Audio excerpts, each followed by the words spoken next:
Hello, I'm Severn Suzuki, speaking for E.C.O, the Enviromental Children's Organization.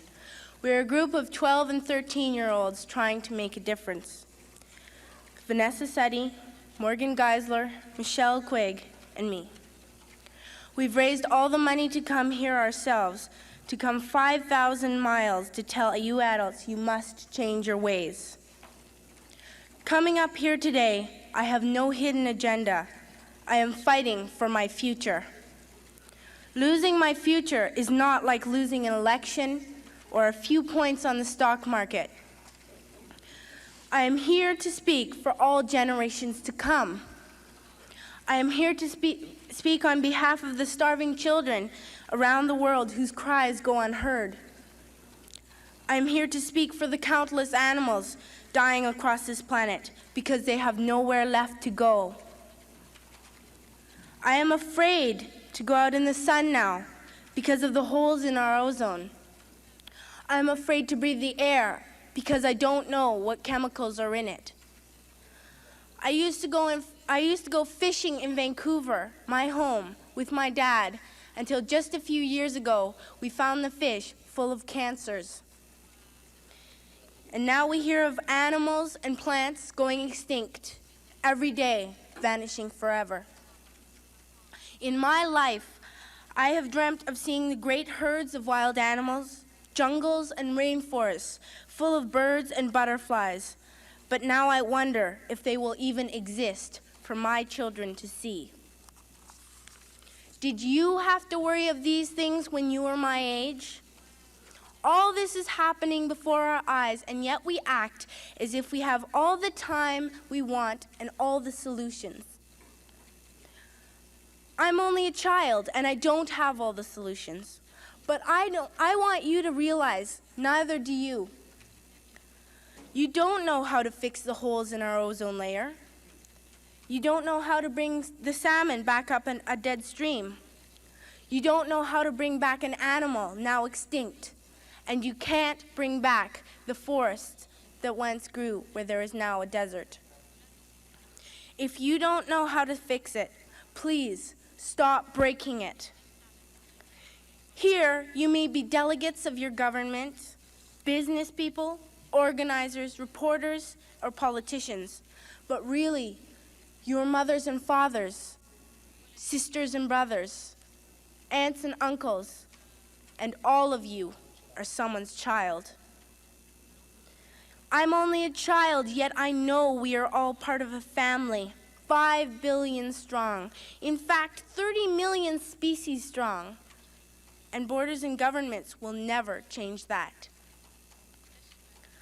I'm only a child, yet I know we are all in this together and should act as one single world towards one single goal. In my anger, I am not blind, and in my fear, I am not afraid of telling the world how I feel.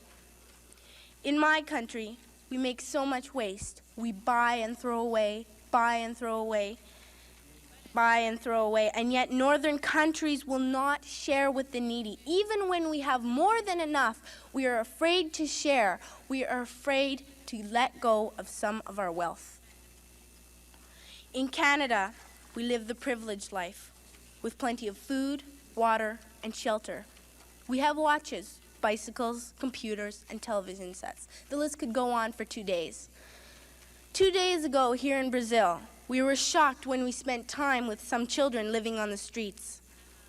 This is what one child told us. I wish I was rich. And if I were, I would give all the street children food, clothes, medicines, shelter, and love and affection. If a child on the streets who has nothing is willing to share, why are we who have everything still so greedy? I can't stop thinking that these are children my own age, that it makes a tremendous difference where you are born. That I could be one of those children living in the favelas of Rio. I could be a child starving in Somalia, or a victim of war in the Middle East, or a beggar in India.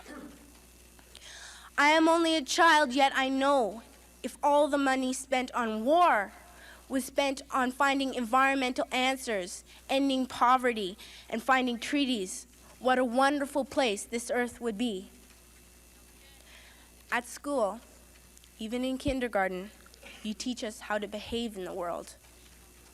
You teach us not to fight with others, to work things out, to respect others, to clean up our mess, not to hurt other creatures, to share, not be greedy. Then why do you go out and do the things you tell us not to do? Do not forget why you are attending these conferences, who you're doing this for. We are your own children. You are deciding what kind of a world we are growing up in. Parents should be able to comfort their children by saying, everything's going to be all right. It's not the end of the world, and we're doing the best we can. But I don't think you can say that to us anymore. Are we even on your list of priorities? My dad always says, you are what you do, not what you say. Well, what you do makes me cry at night. You grown-ups say you love us, but I challenge you, please, make your actions reflect your words. Thank you.